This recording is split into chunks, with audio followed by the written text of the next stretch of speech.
Welcome to the Insiders, Kansas State's sports show. I'm Fitz. Next to me is Big B, Brian Hanley, and of course, Glenn Kinley. I think Tim Everson, if he's not out trying to drive in the snow, will join us in a little bit. Moving the show up to 1 made it a little difficult on him, so he will join us shortly. He'll typically be late. He is not on cat time, Coach Snyder, if you're watching. He fails the cat time.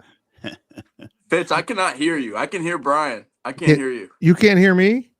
Brian? Can you hear him, Brian? I can hear him. That's very odd. That is incredibly odd. Let me I don't try. know how I'd be able to hear I don't either. you, but not him. Audio. Let's see that. We don't want that. Now let's back to that. That help you? That help you? No. Why can't he hear me? That doesn't make sense. We're gonna remove Glenn, and then we're gonna bring him back in. That didn't probably do any good, did it, Glenn? No. I don't think so. I can still hear you, Brian. Brian can hear both of us. Can you guys hear me? Yeah. I can hear you. Yes. Yeah. Brian's got to relay to me what we're talking about. I can do it. Hey, Brian, do tell him to log out and log back in, see if that helps. He said log out and log back in, see if that All helps. All right. And there goes. Let's bring this guy in. That is the studio. I just thought I'd bring that in. And why it's not muted, I don't know. There we go. Now it's muted. Brian, your Steelers play at 3:30. I know this is the K-State show, but they are still playing, right? I mean, they haven't moved the game again. They're still playing. Okay. It's disadvantage Pittsburgh Steelers moving the game. I thought one of the big advantages was if we could run the football in this crazy weather, but apparently it's not going to be as bad today. So we'll see. Well, they did move the Chiefs game, and there was people without shirts on. It was negative like 20 degrees at one point. I don't understand people. But then again, it's been so long since I've sat in the stands as a fan. It's you folks are wired differently. You go tailgate forever, and then you go into the game. You might already be drunk. You somehow make it through the game. You go back to your car, and if someone else is driving, you keep drinking. That being a fan is tough. Media is easy. You work, yeah, sure, but you get a free meal. You get a comfy seat. That's how it rolls. Yeah. Glenn never came back. I think Glenn just used this as an excuse. Him and Tim are out driving in the snow. Yeah. I said they need to arrest anybody that was at the game without a shirt. I said just arrest those people, save them from themselves, because they're trying to. I don't know what they're trying to do, but we need to arrest all those people and get them off the streets for a night. Because first of all, they have to be drunk.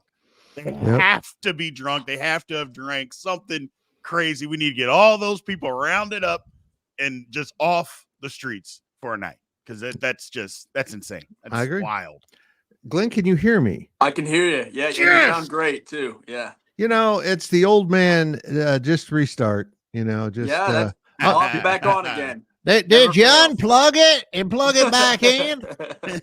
That's pretty much how I fix anything. That's a great strat. I don't know, because I could hear you when we were talking before we went live, and then I couldn't when we went live, but I could still hear Brian. That makes no sense. StreamYard is full of surprises. I had it set up to where it muted your voice. It's AI type of deal. Smart thing. Yeah. Hey, folks, this is the K-State Insiders. We'll get into that, but don't forget this. It starts tomorrow right here on this Go Power Cat YouTube channel. Make sure you come check out Big B. I'll be around a little bit. I might be in the background most of the time. I don't know. It's his show. I haven't talked to him about it. Maybe he doesn't want me on. Maybe he thinks I'm too ugly for his demographic. I don't know. No. I don't blame him for that. We need Fitz.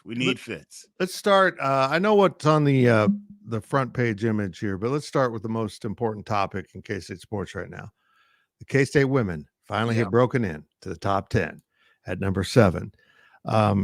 It took a while. Mm-hmm. They had to beat Oklahoma and Texas in Bramlage Coliseum this weekend to get it over the hump, but also there was a bunch of upsets around college women's basketball. And guys, that doesn't happen. That has not happened in the past. Mm-hmm. I feel like all of our talk about the NIL and the transfer portal, we're not recognizing that it's impacting women's sports too. And I think some of the schools that have been kind of on the edge are beginning to get some of those transfers. I know Kansas State got one from Louisville, Wichita young lady who's making an impact. I feel like the transfers are now beginning to impact the women's game because those 15 scholarships allowed you to store talent. Now that talent can get up and leave. This is really good for the game. This brings more fans in, makes it more intriguing. I'm so happy for Coach Mitty and the women's team because they've been grinding and they got the right group right now. Yeah, they're fantastic and they're so fun to watch. This is a team that had so much preseason hype and it looked like all the pieces should be together because they were actually pretty good last year, and that was without literally one of the best players in America, and Ioka Lee, who was out with a season-ending injury. So you're saying to yourself, if they were really solid without her, and then you just throw in an All-American into the mix, they should be, dare I say, a top 10 team. And it's cool to have the preseason hype, but when it actually comes into fruition, it actually plays out as good or better. I would even say better than the preseason hype said it would. It's exciting. This is a team that I think, rightfully so, feels like they can beat anybody in the country right now. Right. I agree. I think the one thing about the women's game, and I had this conversation a couple of different times, is the women's game has progressed more than any other sport in the United States of America over the last 20 years. And I don't even think it's close. When you just talk about where the women's game was and where it is now, I don't think there's another sport that even comes close to the progression of how good women have become at basketball. I'm not saying they weren't good before, but what I'm saying is the talent pool is so much more wide and it's spread out. Before, there were about 4 good teams in women's college basketball.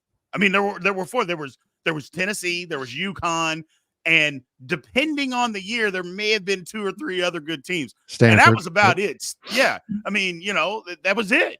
Now it's so spread out. There's so many good teams out there.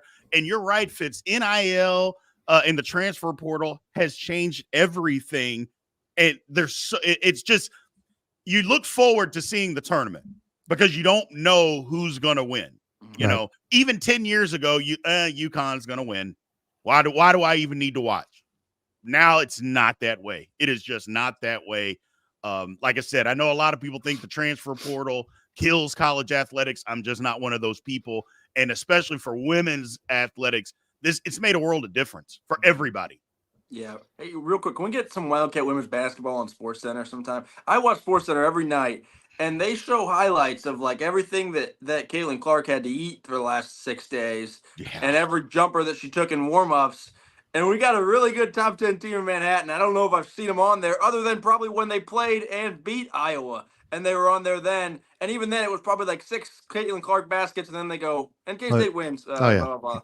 So we got to get, and by the way, I get it. I'm not knocking Caitlin Clark. She's absolutely unreal. So I get why they're showing her, but there's some unreal athletes on K-State squad too. I don't think I'm the right person to ask ESPN for favors. Come on. I'm still, I still got to do my daily delivery on them making up fake names for their Emmy voter contest stuff and having to return Emmys. What an embarrassment for that. I just always doing things their way, not the right way. Anyhow, on with the insiders. Hey, folks, one of the reasons we've been able to, kind of double down, quadruple down on what we're doing here with the insiders and Big B show that'll start tomorrow covering the Big 12 is the partnership we're entering into with Synergy Financial Partners. You're going to learn a lot about Synergy as this show progresses. Technically, their sponsorship starts tomorrow, but I wanted to sneak this up here today because at Synergy Financial Partners, this is a read, folks. The mission is to change the way Americans plan for their financial future. Synergy doesn't just offer you financial planning. At Synergy, the goal is to help you find your best financial future. Learn more at synergyfinancial.com. They've got K-State ties. They've got college athletics ties. They're growing all over the Big 12 territory. They're based out of Georgia. But thank you so much, Synergy, for coming on board with us here. And that's the advertising portion of this segment. Let's move to the falling dominoes that almost clipped K-State and or Kansas. Well, it couldn't have been both. Well, one of the two. Both schools dodged it. Alabama coach Nick Saban retires after kind of a failing search, to be honest. They go with DeBoer out of Washington. He looks like that kid invited to a birthday party with no one he knows, and everyone ignores him at his own press conference. Everyone wanted to talk to the guy he was replacing. Nobody cared about him. That should set off alarm bells. Washington needed to move quickly because, again, in this era of the transfer portal, when your coach leaves, they got 30 days to bail, and some guys bail within an hour. So you got to move quickly now. So anytime a coach departs and catches his AD off guard, you're going to be in trouble. These ADs have to be ready for that movement at any moment, because all hell could break loose with losing your roster on top of your coach. Apparently, Washington decided the new Big 12 was the only place it needed to shop for a new coach, because once you step external and eliminate their internal candidates who, immediately knew they weren't going to get it, you had Chris Klieman at Kansas State, who fended it off fairly early in the weekend process. Lance Leipold, who kind of went down to the wire a little bit. Matt Campbell was on the fringes of this. I don't know how involved he was, but his name kept coming up. And, of course, Jed Fish at Arizona ended up getting that job. And now Arizona, you get to scramble and try to find a new coach. This is one of the areas of the transfer portal, Big B, that I love, that players can transfer once their coach leaves. But wow, the peril becomes enormous for a program like Arizona that we were expecting to be a top 4 or 5 school next football season in this new conference with 16 members. And now we don't know what's going to be left because they've lost their coach. The players are hitting the portal, and it might have been a flash in the pan at Arizona. Yeah. I mean, I'm like you. I love the fact that kids can transfer when their coach leaves. Look, we can talk about, kids, you should go to the school because of the school. Nobody goes to the school because of the school. They go because of, if they're going for athletics, they're going because of who is the football coach and because of what that program can provide them. Let's end all that nonsense. Yep. Having said that, yeah, when a coach leaves, yeah, they should be able to leave. Now, don't get me wrong. You go to a school, the coach leaves, and then he gets fired or he leaves again and all this kind of stuff. Yeah, you can't be letting guys transfer 15 times, stuff like that. But that's a different conversation for a different day. But, yeah, Arizona, they play – I don't know that anybody, including Michigan, was playing better football at the end of the year. I'm just not sure that was happening. And with what they had coming back, you would think that Arizona easily at least was going to start the season in the top 10. At least was going to start the season in the top 10, maybe even in the top 5. And now, I don't know. Yep. I don't know, because like you said, that 30 days for the transfer portal, I can't believe that at least 7 to 10 guys aren't going to leave Arizona and follow their coach. I just find that hard to believe. It's not like Washington's a bad place to go play football either. They're going to the Big 12 or Big 10. It's a big time. I mean, they were in the national championship game for crying out loud. They have some tradition at Washington. They weren't just some fly-by-night program. That's not what Washington is. So we'll see what they have left at Arizona, and also who's going to be the coach, because, I mean, and don't they have to do that, guys, here in the next day or two? Yeah. Don't they have to get a guy? Because you wait a couple weeks, Arizona's not going to – they're not going to be anything. So – yeah, it's almost one of those situations where if you feel like you've got an internal candidate, someone really good, and they apparently at Arizona like their offensive coordinator, or defense coordinator just departed, I believe, for Texas. He did. See, this is why he's going to be hosting the Big 12 show. He knows it all. I know. I almost feel like let's bend this back to Kansas State. I feel like in a similar situation, Gene Taylor knows who he's going to go to on the staff. And so it's different if you lose a coach because they're inept and you fire them. You don't want anyone from the staff typically. But when you lose a coach that's rolling, you kind of want to stay on track with what's going on. And if you got someone in-house that can help you, I think you would promote that Van Malone, that Connor Riley. So it's something you just do immediately now. You just can't hesitate with it. But Glenn, KU and K-State. This being the K-State show, Chris Klieman fended off Washington. Then Lance Leipold, who we were thinking as I went to bed Saturday night, it looked like it might be him. They're throwing a lot of money around, but both these guys stayed in the state of Kansas at their programs that they're building in Manhattan and Lawrence. And brother, that's a great thing for I Big know. 12 and K-State KU football. You beat me to it, man. I was just going to say that. As much as I'm sure that Wildcat fans, because Lance Leipold's a great coach, would have loved to seen him go to Washington, and Jayhawk fans, because Chris Kleiman's a great coach, would have loved to seen him go to Washington. At the end of the day, you sit back, you say, man, we're talking about the national runners-up. This team just played in the national title game and won their college football playoff semifinal game. And both coaches in the state of Kansas said, no, I'm staying here. I can do that here. I think is kind of what they're saying here, which is really cool. You enter the 12-team playoff era.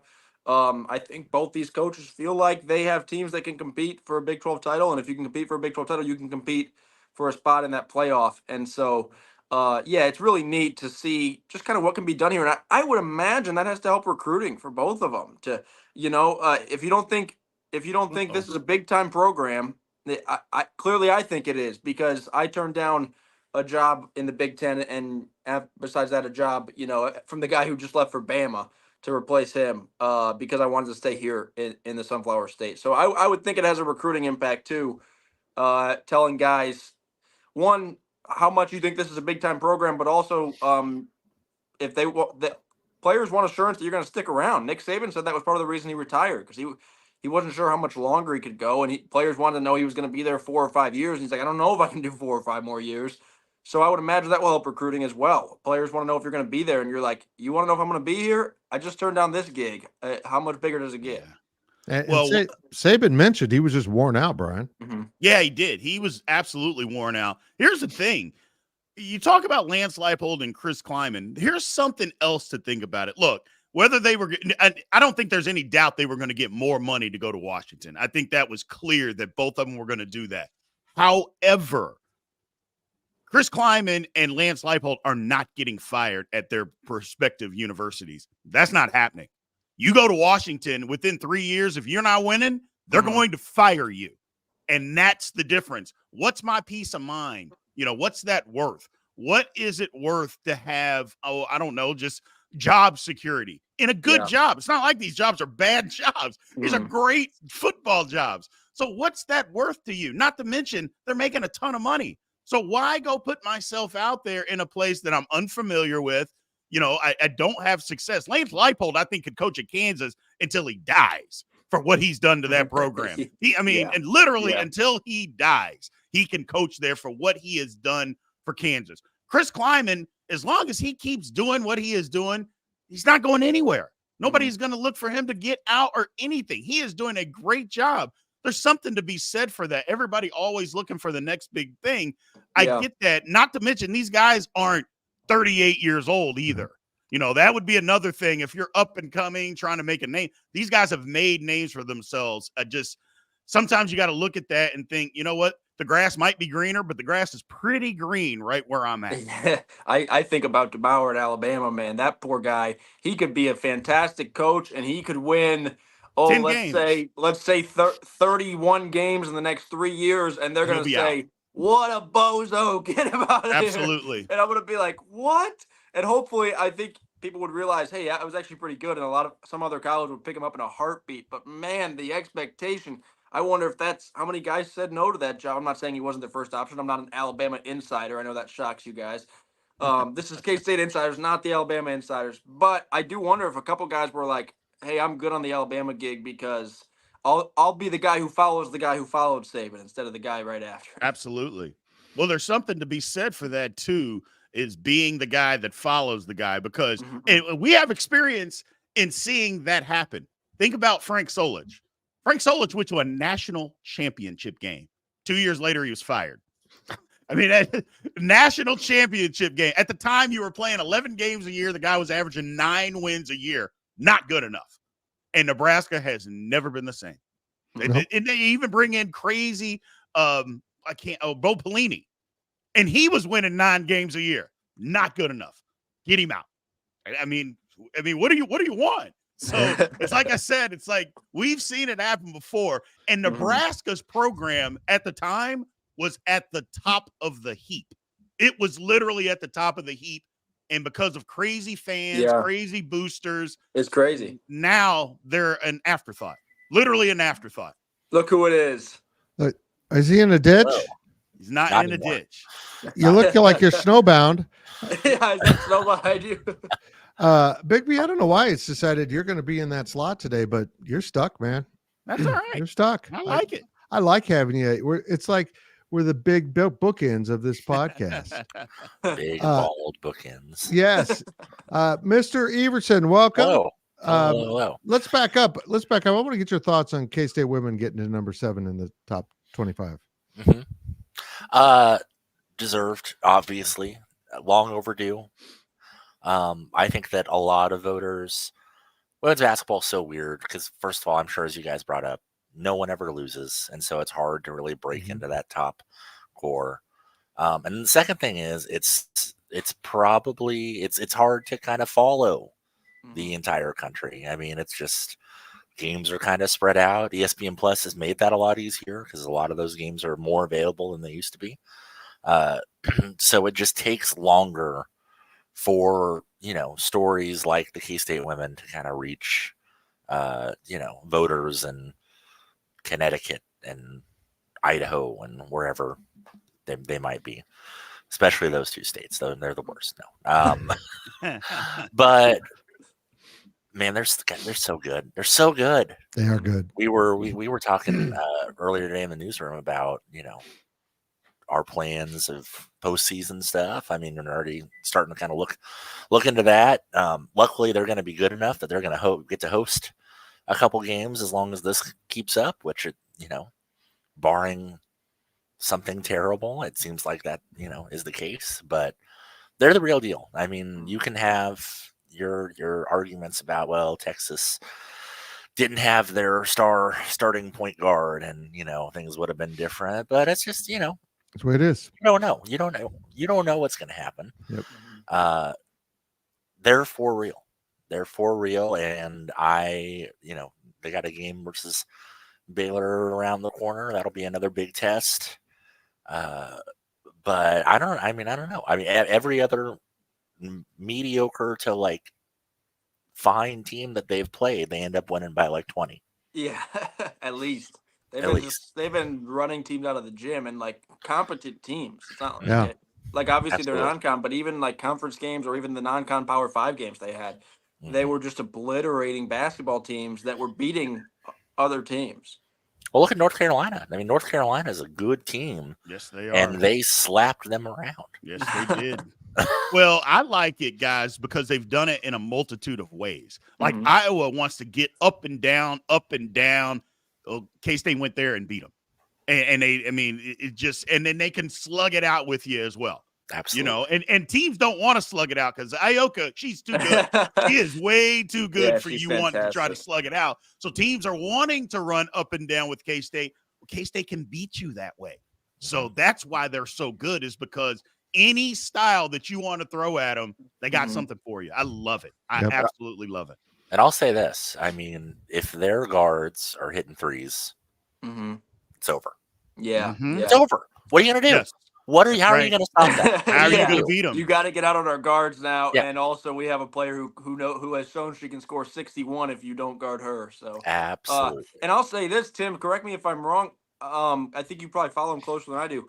They're probably deeper than we thought they'd be. I think that going into the season, we thought Gabby Gregory, Aoka Lee, Serena Sundell, and the Glenn twins. We're they got 5. That's a fantastic starting 5. And then we're seeing some of these other players across the board, including some young players, and we're she's really good. She's really good. Oh, she can come in and make a huge play. And so this is not just a big 5. It's actually probably a big 10 or 12, it feels like. And who those other 7 are on a given night, or 5 or 3 or whatever it is, depending on the game, is unpredictable, which is probably another thing that makes it so tough. Yeah, they got help in the post with Sanchez, and one of the transfers from Louisville. They went and got someone who's going to be an absolute star for K-State in Ziana Walker from Louisville. I mean, she is only a freshman, and she's only. I mean, this is her team. Once Yoki leaves, I mean, she is going to be major. They get Taryn Sides from over in Western Kansas, and she's already showing that she's ready to kind of step into that lineage of great Kansas born and bred point guards that are hard nosed and can pass the ball really well and can score. And then you get someone like Gisela Sanchez, who is they had on the team last year, but she had to sit out due to an injury, and just really offers just a nice kind of mid-range game and can also play the post a little bit. They have everything. They really do have everything, and they're super fun to watch. Well, as we head into a break, let me throw this up there. This was from earlier in the show. So we're over 210 viewers now. But he's called the Sir Killer. I think that's short for serial. I'm not sure. I've never killed anyone, let alone done it in a serial fashion. But when someone who identifies with murder puts in there for you to hit the like button on this video, you should probably stink and do it. Yeah. Don't mess with him, man. Don't. I forgot to turn that off. Let me get rid of him. Hold on. You know what, Big B? Producing while doing the show is indeed a challenge. I hope you're better at it than me. Thank you. I gave him the controls. He can do these things now. Let's go to break here real quick. And if you know how this works, this isn't really a break. But hit the like button while we're in the break. Yeah. Go. You got 6 seconds. Go.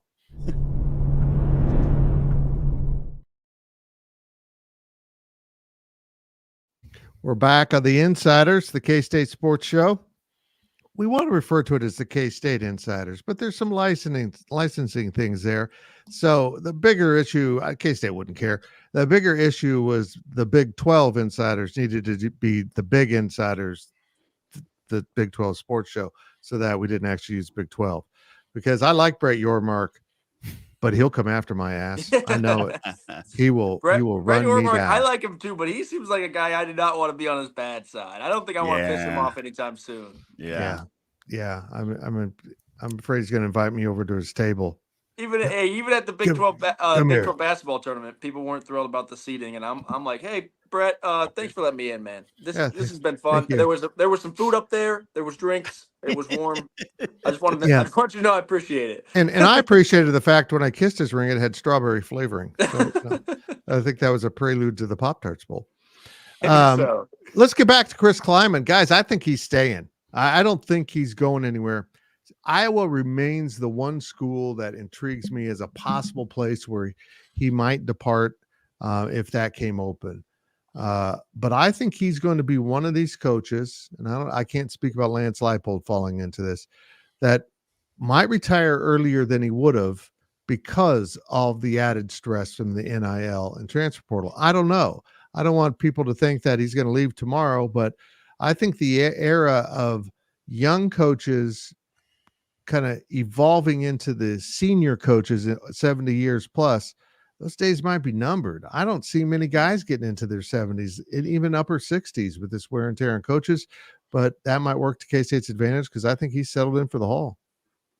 Yeah, I think he is, just for the simple fact that, I think you're right, the transition from older coaches, like you're going to start seeing the gap get wider between younger and older coaches just because of the grind and what's required these days.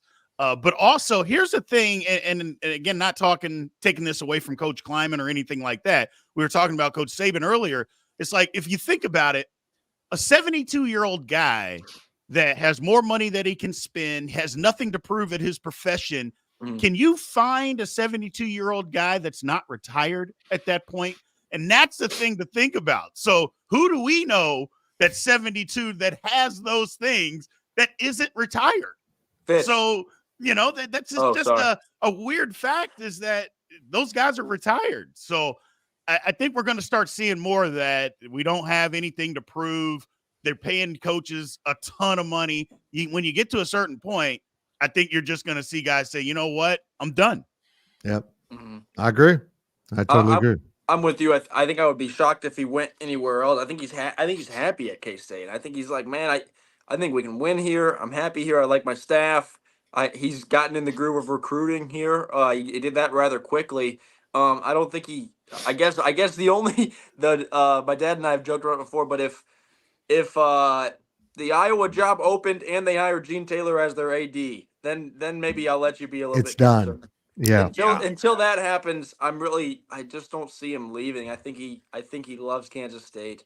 And I know that's cliche to say, but I think it's true. And I think he's happy where he's at. I think in the same way that NIL and transfer and everything else has changed so much the last 3 years or two or whatever, it's probably changing.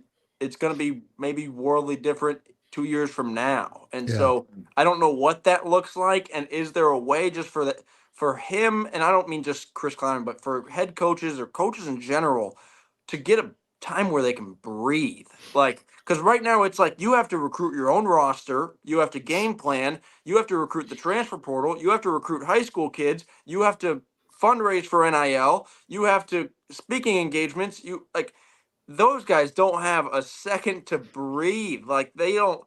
The joke used to be, oh, there's no off season. Now it's like, yeah, there's not even an off like week. I Man. know. It's so I would like to think they're going to get some of that figured out. But maybe I have too much faith in whoever makes those NCAA? calls. Ooh, Yeah, it's dicey.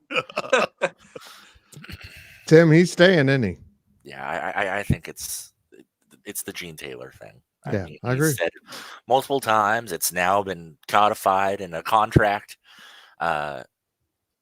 He's locked in to his boss. He loves his boss, and that makes you want to stay, especially when you're being paid, millions of dollars on top of that. So I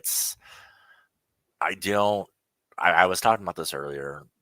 Washington is like one of the top, we'll say, like mid-tier jobs. Like they haven't quite ascended to the level of the Michigans and the USCs and the Texases and the Alabamas or whatever. But it's of that next group, it's up there. I mean, and especially now that they're moving to the Big Ten. I mean, it could be.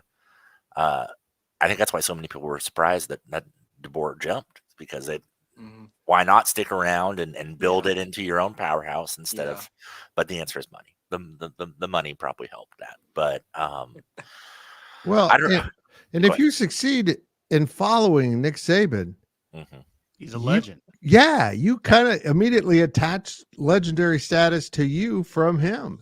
That's what Nick Saban did. It was never an idea that Bear Bryant would not be the best coach ever in Alabama history. And then Nick Saban did that. And if someone were to come and somehow, some way, I don't even think it's possible, make Nick Saban the second best coach in Alabama history, they would be, that's GOAT status, as the kids say. Yeah. Well, I don't even know if he has to do that. You go to Alabama and say, let's just say in the first 8 years, he was able to win 2 national titles.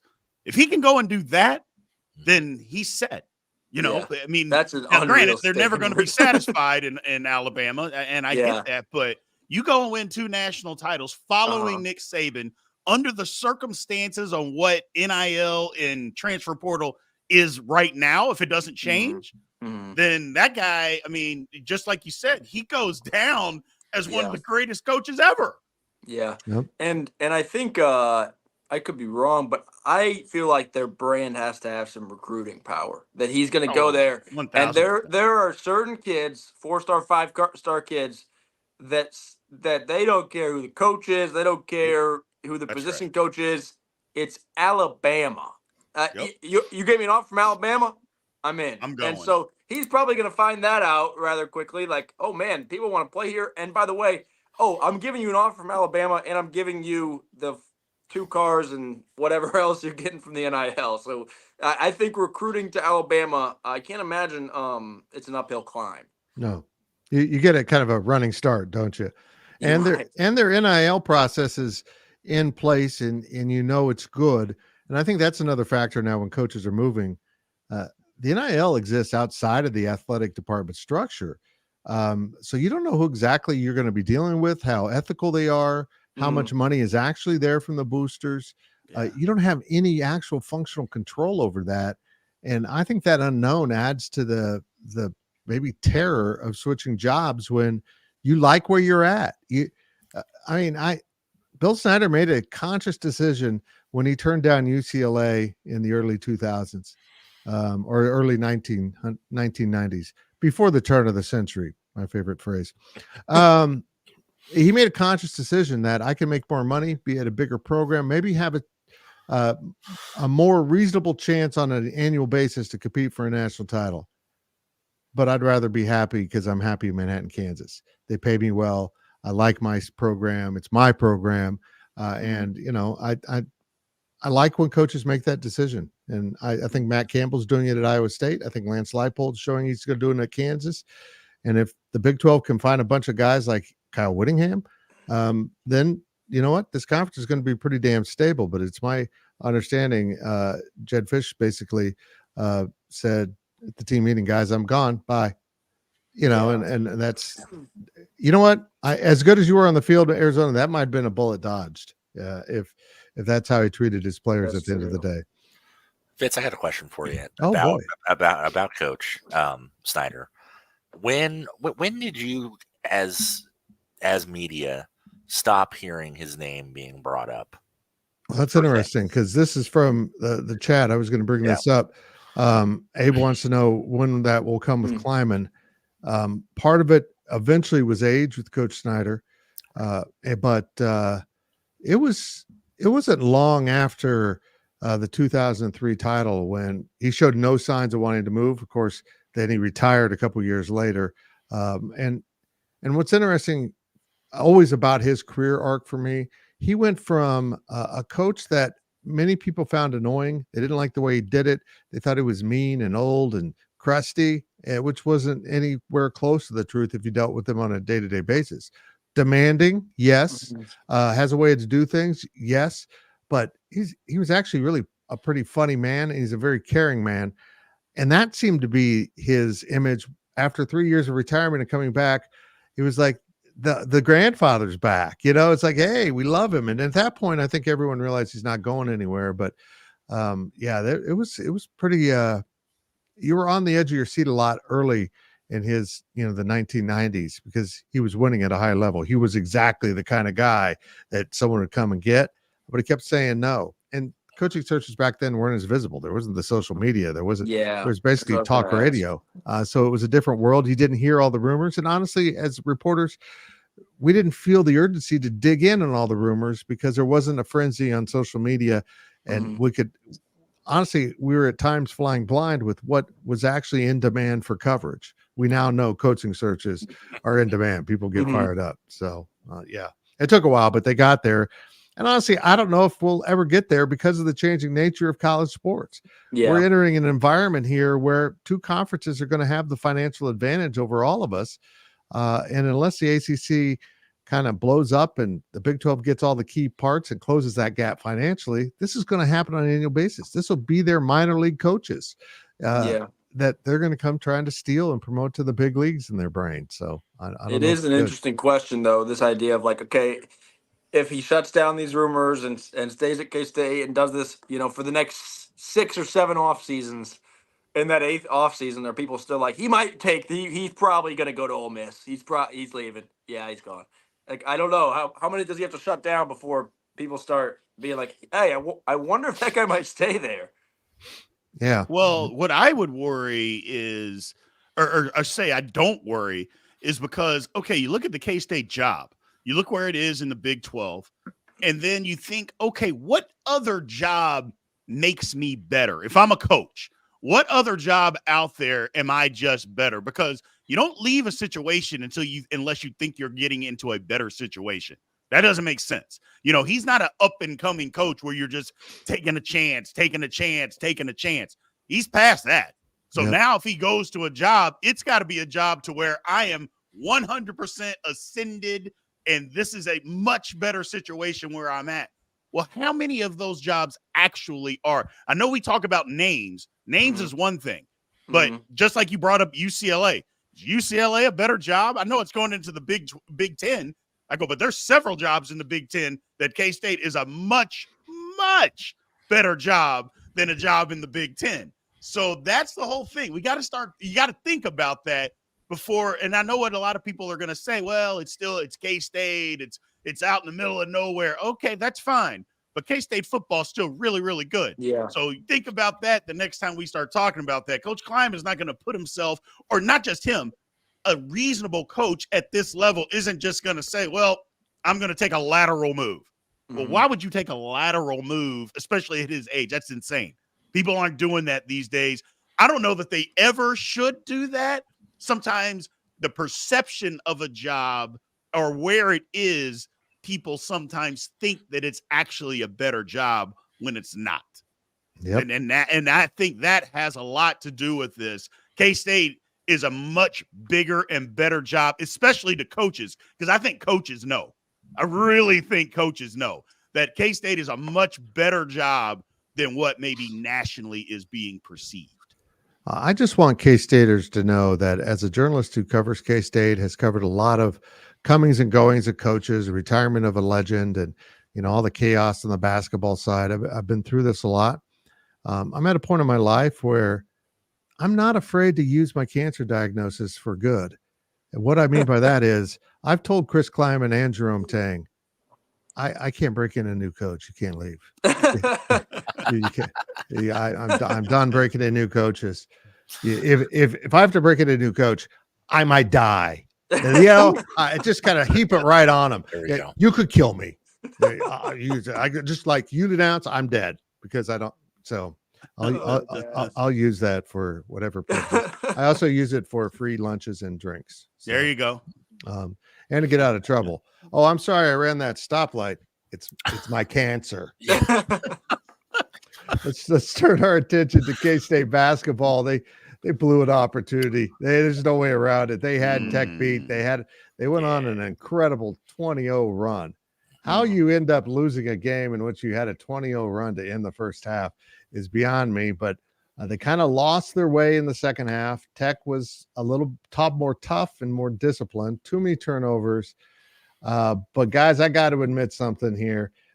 When you watch at home instead of a press box or, courtside or whatever you're in, and you're just being stoic, you get a little more fired up just sitting at home. That ending of the game had me as fired up as I remember in a long time, because that was such a blatant, horrific travel. Yeah. And an and one call that wasn't even an and one to change the outcome of the game. I wasn't very happy. It was horrendous officiating. And even if you go back and watch and you say, okay, they missed the travel, the block shot only occurred because Toussaint, to his credit, put up his free arm to block the blocker. So David Gasson made contact with his free arm blocking. And that was the foul. That's not a foul. So I just found the whole thing frustrating. But boys, that one got away. They could be 3-0 coming home to play Baylor, but they're 2-1. And ironic too, right? That it's Toussaint, for those that know the background there, that he kind of beats them. But yeah, I was explaining to someone who didn't watch the game, and I just told him that the officiating didn't help, but K-State shot itself in the foot. 18 turnovers. It was one of those where you're mad about the officiating, but you're like, wait a minute, we shouldn't have been in a spot where the officials could screw us over. So yeah, that was just frustrating. It was like, I'm with you. It felt like they had the game won. You got to just do the little things, get a bucket here and there, take care of the basketball, and that was frustrating. I guess if you're looking glass half full, I'm not glass. I'm water bottle right now. We got the boil water advisory. Water bottle half full. K-State's competing in the Big 12, right? And like non-con people were worried because they beat Chicago State by 1 point, or they beat, I don't know, Montana State in overtime, or I don't remember who all it was, but people were worried, like, okay, if we're beating these teams in overtime, we're going to get smoked in the Big 12. They're not getting smoked in the Big 12. They're competing. Texas Tech's a good team, I think. Texas Tech just beat Texas earlier in the week. Now maybe Texas isn't that great, who knows, but what we're finding out is that actually K-State can hang with these teams. And so as much as you would love for them to pull that one out, the fact Jerome Tang said they need 9 wins in the Big 12. And if you look at their start right now, and the Big 12 is loaded, guys. But if you look at their start right now, 9 wins doesn't seem unrealistic in the Big 12. They're going to beat some good teams, though. Yep. I think the Big 12 has 8 teams in the top 25 today. Yep. And K-State isn't one of them. Tech is, so that might have told you what was at stake in that game. Yeah. But this conference, Houston's got 2 losses, and they're still in the top 5. Yeah. So, I mean, that tells you all the respect you need to know. Voters looked at that. Oh, you lost at Iowa State and TCU. Okay, the road games. Yeah, you actually probably should be ranked higher. I mean, that's how.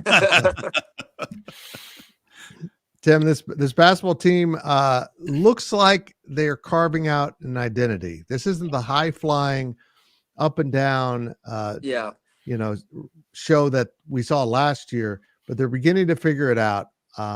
But the defense and hitting some key shots can only take you so far when you turn the ball over 18 stinking times on the road.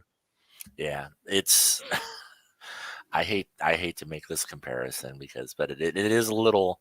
They do look a little Bruce Webbery at times. Don't they?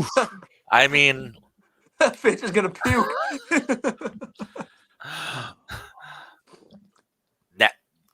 With all that being said, Bruce Weber had some very successful teams here. It's not all bad, and building a foundation on incredibly good defense is a very good thing to do. Having said that, they got to find a way to string together 2 successful offensive halves. Like they have to. Yep. The fact that and I don't want to rail on Tyler Perry because I like Tyler a whole lot. I like his attitude. I like his moxie. They got to figure it out because I know that he can do it. You don't do what you did in the first half versus Texas Tech, where you are a walking bucket for all intents and purposes. And then suddenly halftime comes and you come out and you're a completely different person. Yeah.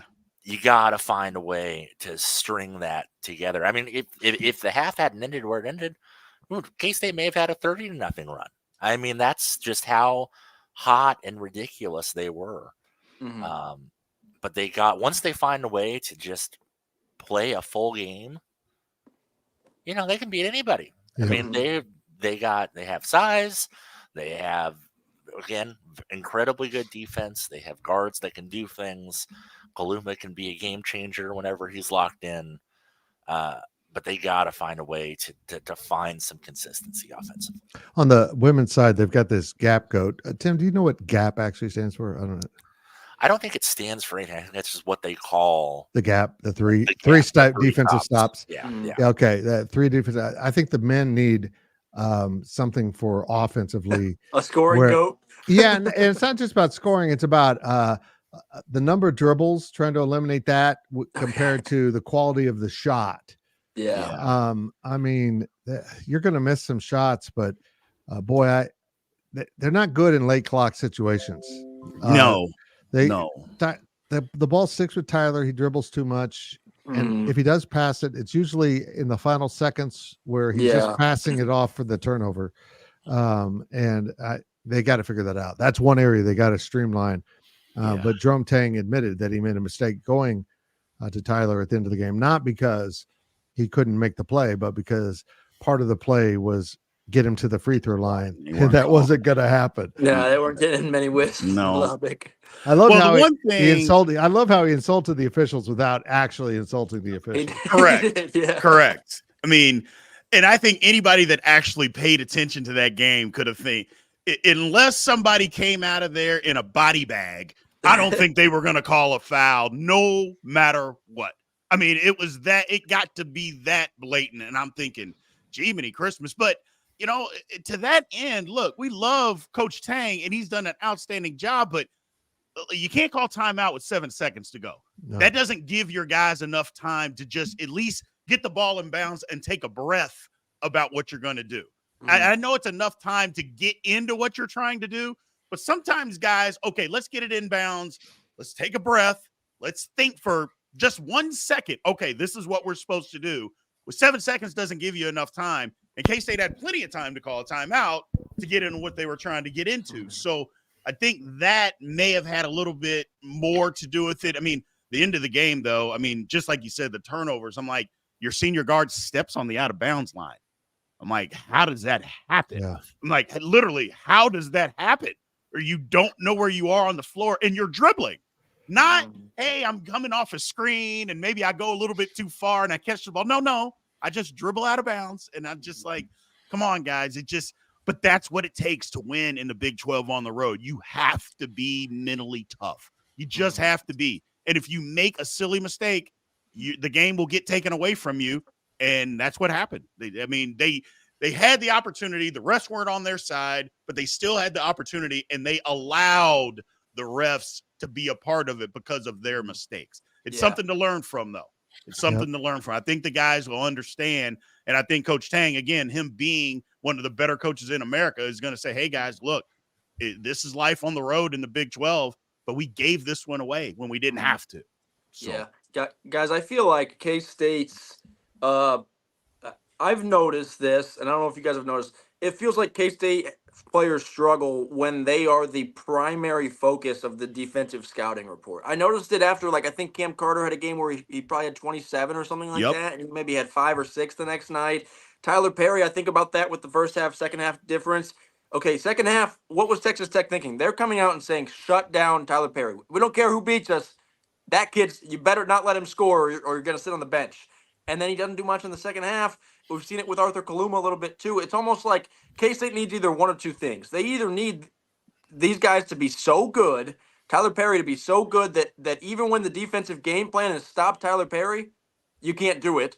Or secondly, they need, if the defensive game plan is to say stop Tyler Perry, they need Cam Carter to be like, you're focused on him, you're going to regret it. Now I'm going off. Or Arthur Kaluma or whoever. They need these other guys to step up so big, not just step up a little bit and give you 10 or 12, but okay, if you're focused on Kaluma, Perry's giving you 28.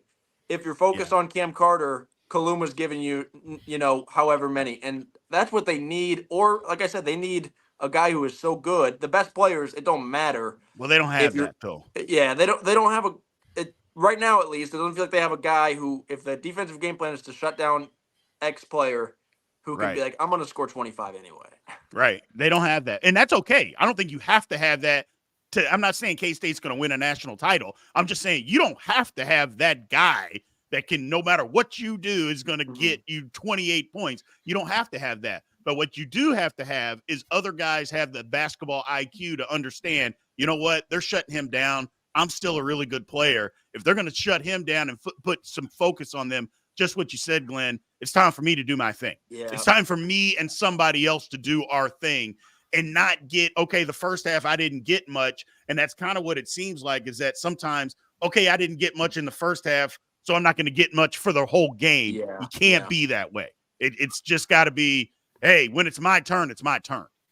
And to be fair, it probably there isn't another coach in the Big 12 that's more equipped to slow down Tyler Perry than Grant McCasland. That's true. Yeah, that's true. Very true. Very true, Tim. Very true. A little tiny secret for you guys. We don't have to dwell on it, but just want to this team would be insanely good with Naquan Tomlin. Did y'all see him Saturday? Yeah. He was at Wichita yesterday, State. not Saturday, yesterday. Yeah. He was at Wichita State yesterday, and our affiliate sent us highlights, and I was watching just 5 or 6 buckets that they sent us. Unbelievable. He's unbelievably good. he posted up on the block, and they tried to back a guy down, couldn't quite get him back down, so they just took 2 dribbles out and hit a fadeaway jumper about 2 steps in front of the 3-point line.